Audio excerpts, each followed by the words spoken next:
Allora, dal campo, anzi io stavo fuori perché le partite non le seguo insieme ai ragazzi.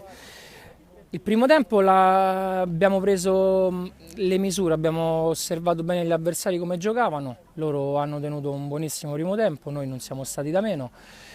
Il gol vabbè, è venuto a un po' una disattenzione nostra difensiva vabbè, del portiere, però poi al secondo tempo abbiamo messo i giusti innesti in campo, abbiamo aggredito più le fasce e poi hai visto come sono venuti i gol in sequenza. Allora, sì, dopo l'entusiasmo dei tre gol attaccati ci siamo un attimo fermati, loro bravissimi a crederci nonostante inferiorità numerica,